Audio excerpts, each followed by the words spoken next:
Alright, let's talk about a notable trade that happened during the NFL draft weekend, involving a quarterback on the move.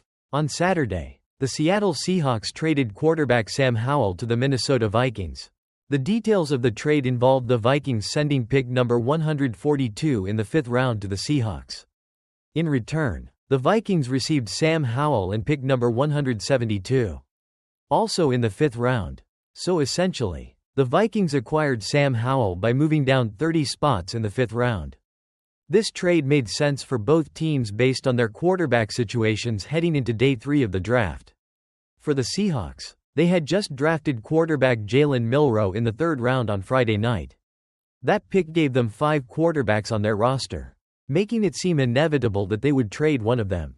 With Sam Darnold, Drew Lock, Jaren Hall, Jalen Milroe, and Howell all there, something had to give. The Seahawks GM John Schneider said they had several teams interested and the Vikings were the one that pulled the trigger. For the Minnesota Vikings, they were looking to add a quarterback behind J.J. McCarthy, especially after Daniel Jones opted to sign with the Colts instead of returning to Minnesota as a backup option. The Vikings front office had liked Sam Howell previously, having researched him heavily before the 2022 draft where he was picked in the 5th round by Washington. Vikings GM Kwesi Adofo-Mensah even talked about the timing, saying it wasn't the right time for them to invest early in a quarterback when they first arrived in 2022. But now it's a better time. Like a relationship analogy, they like Howell's combination of youth at 24 years old and his experience, having started all 17 games for the Commanders in 2023.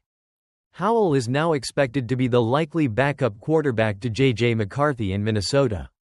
It's a new start for Howell, who had a rough 2023 season starting for the Commanders and then struggled in a relief appearance for the Seahawks last December after being traded to Seattle in March of 2024. Ultimately, this trade continues the significant quarterback movement we've seen for both the Seahawks and the Vikings this offseason. For Seattle, it clears up their crowded quarterback room after drafting Milroe. For Minnesota, it adds an experienced, young option to compete for the backup spot behind McCarthy, acquiring a player they've had their eye on for a while at a relatively inexpensive draft cost.